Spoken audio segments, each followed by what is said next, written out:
Hello once again. Now we come to Module 3 of the Inner Migrations course, and it's basically about awakened senses and spiritual edge, incorporating inner awareness and sixth sense. Very hard word to say that sometimes. Okay, let's start. Many years ago, I was working as a game ranger in a wonderful place called Bongani Mountain Lodge. Situated at the edge of the Kruger National Park, this impressive game reserve was nestled in the face of the Waterberg mountain range, with sweeping views into verdant, game-rich valleys below. However, the lodge itself had its own story. Let's go back a long time ago, before the white man appeared and opened the door and the world intruded. There was a vast kingdom in southern Africa. In a section of this vast kingdom was the Waterberg mountain range. Tucked away in these vast silent cliffs lay a temple from the east, where the trade route with Mozambique coiled like a long lazy snake, its blood pumping with the white and black human corpuscles essential to its health. This temple was Hindu in origin, with India being an influence from the coast. A feature of this temple were two huge boulders with a wide cleft in the middle that was female, and next to it a huge boulder in the shape of Shiva the bull that was the male. The witch doctor, also called the Umlimo, who was resident, was all-powerful, and he was having strange, disturbing dreams.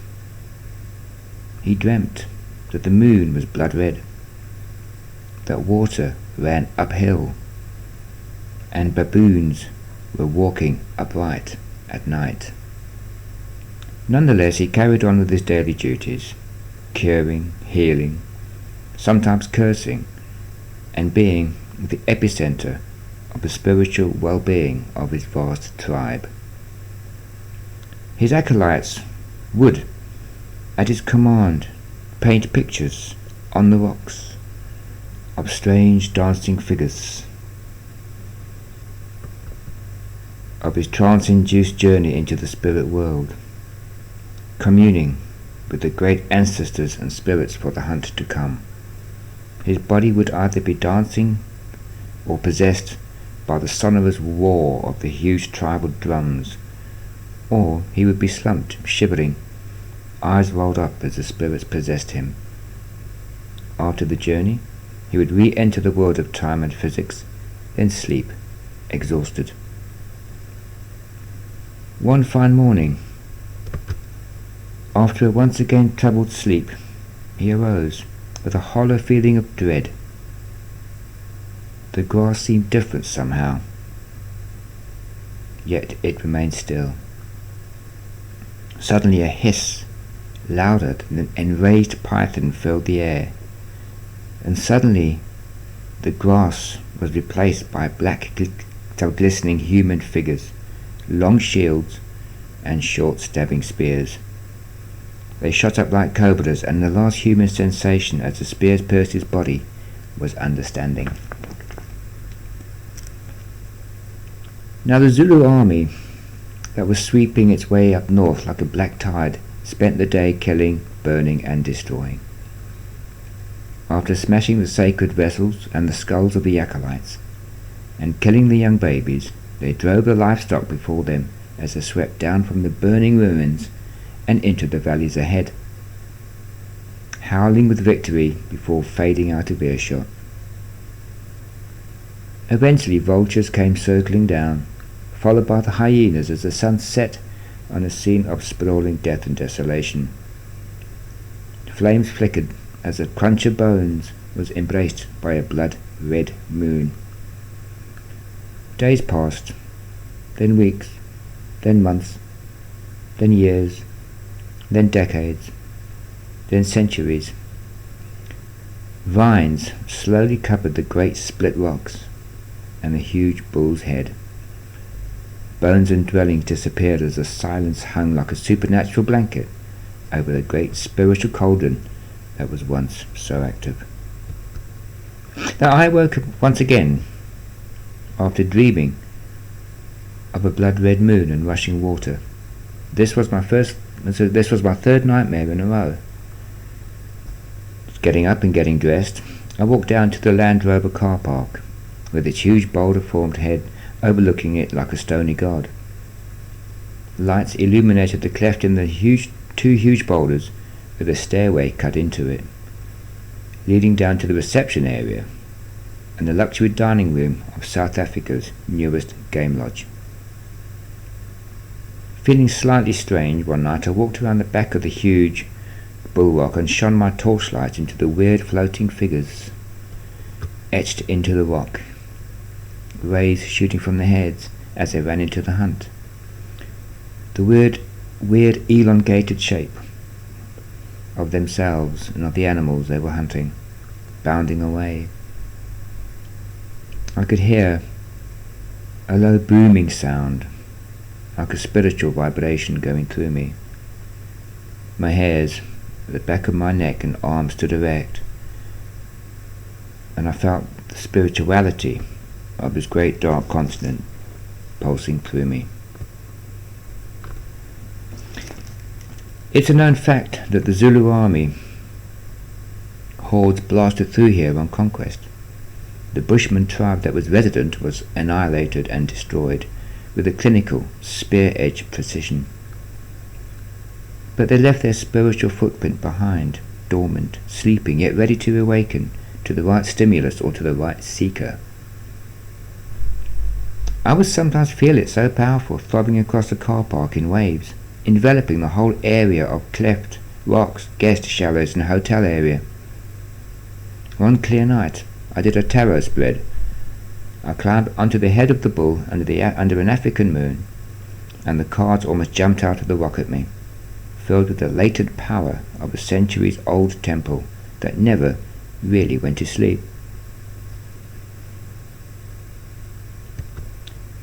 In Zimbabwe lowlands there is a famous attraction called the Zimbabwe Ruins. It is the skeleton of a vast city with corridors, towers, avenues, and once, towering above this bustling vista, huge carved glowering stone eagles. Here was where the rain goddess lived. With her familiars of hyenas or black snakes, she would control the seasons, curse the crops, bless the harvest, and being cruelly beautiful, break the heart of any man who gazed on her. She was also called the Umlimo, and her power was both natural, demonic, and very, very real. Some say that she had spiritual links with the Hindu-influenced temples of the south, and she would appear in spirit form to the old witch doctor who inhabited her main temple. Her cave was inhabited by spirits who would cry and wail, assaulting the senses of all who came to call as they grovelled forward on hands and knees, terrified of this display of spiritual wealth. Now the city lies empty, overgrown with vine and overhanging bush. The huge towers still point accusingly fingers at the sky, but everything else is overgrown, silent, and waiting. No one knows what happened to this vast civilization, only that it ceased to exist, a knife stroke, surgical in its completeness. Yet the story persists of a strange, long-ago power, where the elephants numbered in their thousands, and even the animals were subject to the will of the vast spiritual force wielded by the adepts of spiritualism. The world is full and unified by the remnants of lost civilizations and ancient answers, from legends of Atlantis to the pointing spirituality of the pyramids, the stern expressions on Easter Islands with their statues, and the swirling energy of Stonehenge, the Mayans and their calendars, the Aztecs and their blood sacrifices. We are literally immersed in ancient spirituality and wisdom that is locked into the natural world. A world that was a reality to those ancient people and is still a reality to the animals and certain people that inhabit it, a reality that is available to those who seek it. Now, coming back to animals once again, we're going to go back to talking about the elephant. Of all the living things, it's the elephant that is one of our portals to this amazing world. I'm going to quote some lines from Heathcote Williams about the elephant. Worshipped because it was the nearest thing on earth to a cloud, large grey wafting across the world, and therefore thought suited to support those who seemed to be touched by the celestial, decorated as a Brahmin and mounted with a temple to contain them.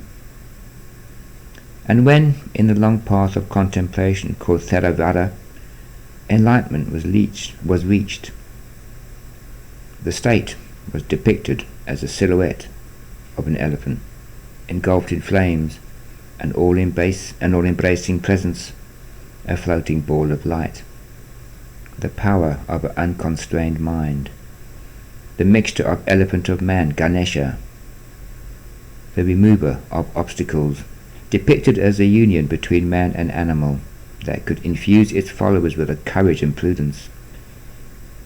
As Ganesha could also bestow freedom from bad luck, as animals are seldom observed to put a foot wrong. In the Hindu pantheon, this elephant-headed god was blended the large with the small, macrocosm and microcosm, with a deity worshipped by other gods as their teacher, since a glimpse of him brought happiness and made you laugh. In Shinto Baku, a miniature elephant was placed beside a believer's bed, having the power to siphon off nightmares. And should the Buddha dream of returning, his favoured incarnation would be as an elephant, the strangest manifest of life. Now, these beautiful words from Heathcote Williams encapsulate the incredibly deep relationship we have with this animal. Like us, they exhibit appreciation of beauty.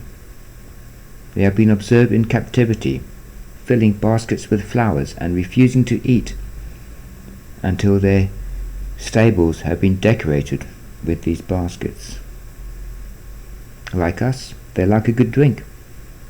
The fruits of the umguna tree and the marula tree can be quite potent when ripe, and create a strong intoxicating drink, causing said elephants to become quite drunk with its assortment of antics, fights and frightful hangovers. Like us, they weep.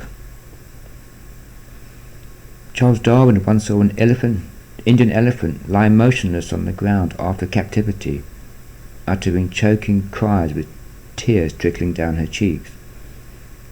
In zoos, the keepers of Indian elephants have seen the tears flow when distressed females witness the removal of a young one. At a circus in Missouri, a young female elephant called Sadie was being trained for forthcoming circus performance, an activity she clearly detested. The professionals training her went on to witness a most astounding event. She sank to her knees and then lay down on her side. The trainers stood dumbfounded as they witnessed her crying like a human being, tears streaming down her face, with sobs wrecking her huge body. They were both profoundly moved by the experience. During a fire, elephants will immediately put a river between them and the flames. And once, during a film set, a group of tame elephants had to run amok through a house. At first, they were reluctant but eventually went in. The lead elephant spotted a box of matches on the floor and immediately stopped, stepped over them and exited without causing any damage. Sound far-fetched? Then how about animals suddenly moving to higher ground just before a tsunami? Or the strange absence of birds just prior to a volcanic explosion. Sidi was a 14-year-old Asian elephant in 1982. She was also an artist. She kept on scratching a strange hieroglyph onto the walls of her cell using a twig held in her trunk. When shown the strange scratchings, a Japanese Buddhist monk identified it as a symbol of the word Buddha in both Chinese and Japanese. In Buddhist teachings, the elephant remains symbolic as a vehicle for divine teachings, a symbol of divining truth. Traditional Buddhist monks believe that to model your character on an elephant is a very wise thing. Elephants like music and are known to appreciate melodies. Acoustic tests were conducted on a female elephant using pure tones of 750 cycles a second, which were the positive stimuli, and of 500 cycles, the negative stimuli, with rewards being given. She was able to distinguish 6 pairs of sounds, one of which differed by only half a note. She clocked all 12 notes and noted their negative or positive meanings exhibited perfect pitch. She also learned short melodies, altering the tones up or down, changing the rhythm and timing, as well as changing the key. This elephant was able to distinguish the correct melody for claiming rewards and the negative melody for the opposite, an ability she could remember with pinpoint accuracy 12 years later. Can they talk? Can elephants talk? Sounds stupid. But a Reuters report, Moscow, 22nd July 1983, claimed that in Kazakhstan, an elephant named Batir was capable of imitating human speech. Batir was good. Batir is a fine fellow. Water, have you given water to the elephants, was heard dead at night, eavesdropped by his Mahout trainer. The love-making of elephants is legendary. I myself have seen the incredibly human-like relationship these animals form. It is a mating game, with the functional, almost brutality aspects of other species totally absent. Without any season, they are attracted to each other, fall in love, and weeks of courtship takes place, often going off on their own like two lovers on a honeymoon. To copulating with delight and sensuality, they are immersed in their own world. This carries on until the female is 10 months pregnant, that is, until she has become aware of being pregnant. One can only imagine the horrors of a poaching operation or a cull. They are also aware of other creatures' plight. An old Tusker named Chandrakawan was a willing, able worker in the logging industry in India. One day, he totally refused to lower a huge post into a pit. On inspection, the pit was found to contain a sleeping dog. Only when the offending canine was removed was normal activity resumed. Are they aware of death? I have often seen them piling branches and dirt over the bleached bones of a fallen comrade, totally unrelated to their herd. In Uganda, during a cropping scheme, the ears and feet of the slain elephants were stored in a shed to sell for handbags, stools, etc. One night, a group of elephants broke into the shed, removed, and they buried the ears and feet. An event which still makes the locals feel exceedingly uncomfortable and is hardly ever spoken of. Tusks have been pulled out of carcasses and smashed against rocks. Why? Who knows? Also, elephants have a strange dislike for the colour white, with white walls and temples being demolished with a savage zeal. Now, I do not for a second subscribe to the view that when animals have mental experiences, it is anthropomorphic, and that man is the only one to have advanced mental processes. Indeed, I think we're going the opposite way as we stare into our screens. Man and elephants have about the same lifespan, and so can get to know each other all their lives, thus getting a unique insight into each other's characters. With no other animal is this possible. Tales abound of a telepathic bond exhibited between elephants and their handlers, with often a good sense of humour. Once I heard of a well-loved elephant's death of old age, her handler dying a few days later. No reason was given, and can only guess of loneliness and a broken heart. They have the same horror of confinement. Elephants are social, roving animals. They are conditioned to a herd structure. Protection and foraging of food are paramount. To cut off from these senses, the results can be catastrophic. Anxiety, boredom, and psychological problems are manifest in this confinement. Does that sound familiar by any chance? Straight after being captured, they have been known to commit suicide. Chained to a tree, they were observed walking around in a circle, pulling the chain tighter and tighter before finally pushing forward and strangling.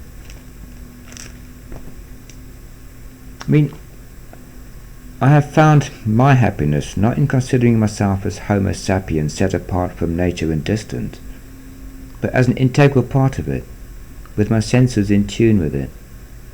I feel that we are playing with our own internal fire by turning away from natural design and trying to replace it with fleeting technological thrills that deaden and stultify our natural, very, very powerful senses, with the greatest casualty being the sixth sense. This is what the bush has taught me. In the sea, I have heard the whales singing and the dolphins talk amongst themselves, and the effects are extremely profound. We do have a sixth sense, and I feel it was once the dominant sense, now sadly atrophied and pushed into the background by the smaller, lesser senses. People in war zones have often developed the sixth sense almost to its former degree. The familiar gut feeling is the physical response to what is happening in the spirit, with our sixth sense being the highway that leads to our soul, then out of it to the boundless universe beyond. It is this safari we need to embark on. Now, once in the African bush, I used to, and still do, a ritual to ground my senses and tune into the surroundings with my spirit, taught to me by my best friend, who is a black guy called Patrick, and his mother, who was a witch doctor. Standing in a quiet spot, raise your arms to your sides and with your palms facing down. Imagine your energy emanating from your inner torso area, then flowing into your arms and to your hands, flowing out from your palms and into the ground at your feet. Close your eyes and turn your palms outward, feeling the energy flow back up from the ground and back into your center. Then turn your palms upward towards the sky, whilst at the same time standing up on your toes. Feel the energy emanating from your feet, flowing through your torso and hands, then flowing up to the top of your head and into the sky above you. You shall feel a flowing up akin to lightheadedness as your spirit starts to soar. Then bring your palms back to facing outwards and feel the energy settle all around you and then envelop you. Open your eyes and do this about 3 times and listen. You shall notice a stillness and yet an urge to begin exploring with a different, heightened sense, much more attuned and vibrant. Often this has put me in good stead before I went tracking wild animals, as the natural world was now working with me, not in an outside environment but an inner one as well. Birds sounded louder. My sense of smell was enhanced, and often I had a gut feeling when an animal was, without any external signs of it being there, recalling back to earlier on in the module where the samurai, when they worked on their hadage, the gut feeling in the doorways in the club. My sixth sense was tuned in. I used to do the same ritual underwater, on the sand, with the sound of my regulator enhancing the experience. On those dives, the coral seemed more colourful, the fish more numerous, and I was noticing things I would normally have passed by. Strangely enough, that was when I was approached by dolphins most often. On some dives, I felt my gut to a flim-flam of anxiety, with no apparent reason, only to see a large shark approach. Once I refused to walk into a certain section of bush. My gut feeling told me not to, and only then I realised that there was a psychopathic sick buffalo in there. But later, I learned that it was this sixth sense both underwater and in air. In both two different worlds, it has exactly the same power. The sea has no witch doctors or shamans, yet seafarers are bound by certain rituals and superstitions which have no basis in understanding, but are incredibly real to these folk who spend their lives in its infinite embrace. Tales abound of old hunters consulting witch doctors when hunting was scarce. After the rituals followed by payment, the hunter was advised to go to a certain area where he would encounter a set number of animals that had no reason to be there. And there's an old story many years ago. There was one old hunter, this is early in the 18th century, having seen no elephants for months, was told by a witch doctor that next morning he would find 3 solitary bulls at a waterhole the next morning. However, he was to only shoot 2, as killing the third would have unforeseen dire circumstances. So, next morning out he went, and sure enough there were 3 huge bulls standing around a dry waterhole. However, overcome with greed, after not seeing any for so long, he shot all 3. The next morning, whilst waiting in camp, a runner arrived with the devastating news that his wife had died in childbirth at the exact same time he shot the 3rd bull, and this is a true story. No, that is not coincidence. I wrote in my autobiography, Soul Safari, A Journey into the Wild, I went elephant hunting in Zimbabwe, and then a short time later took up training to be a game ranger in South Africa. Now, while I was camping with other prospective rangers on the training course at a place called Trails Camp, because what we did, we camped for about 2 weeks in the bush. We had lectures every day, went tracking and learnt our environment, and then at the end of it we had the exams to pass before we were then qualified as game rangers. Now, while I was camping with the other prospective rangers, we had to do a night watch, a night guard, because the lions and hyenas would come into the camp at night. So we had one person standing around the fire in different shifts with a torch, a rifle, and some pebbles to throw at these animals if they came in. Often you could see lions by the green eyes with the torchlight, and you could tell the hyenas by the red lights of their eyes. Whilst I was sitting around the fire on my shift, which was, I think it was about 2 o'clock till 4 o'clock in the morning, I was approached by an elephant for 3 nights in a row, while standing guard against lions alone in the early hours, with it being pitch dark. This animal came every night at the same time and just stood and stared at me, giving my soul an unnerving spiritual experience. Coincidence?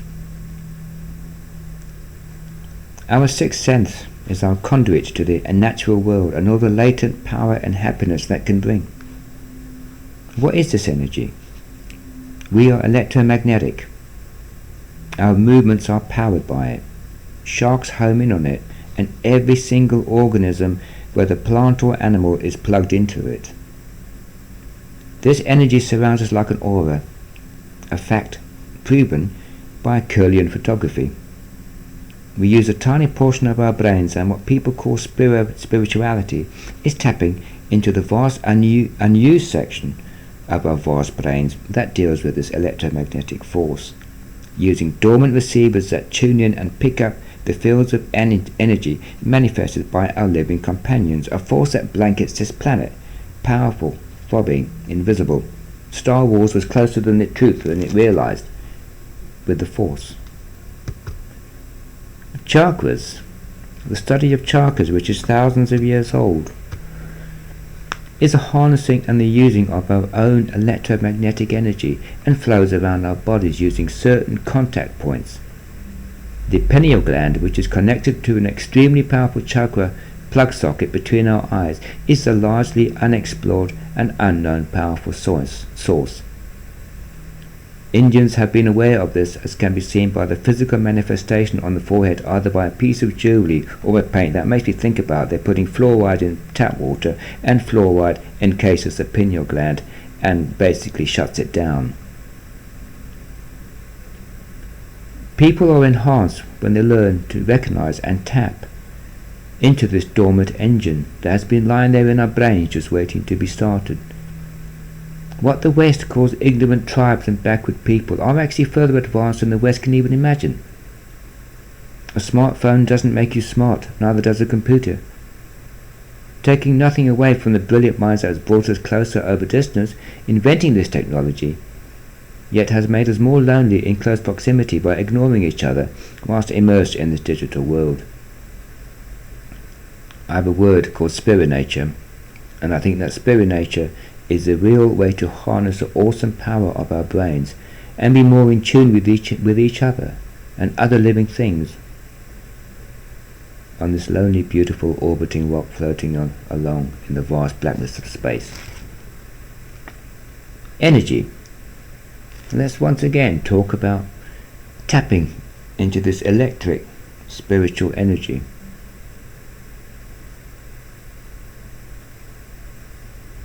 I lived in Japan, studying martial arts for many years, got a feeling for it, understood it, and I was eventually called Henagajin, which means foreigner who does not act like a foreigner, which to me was a bit of a special privilege actually.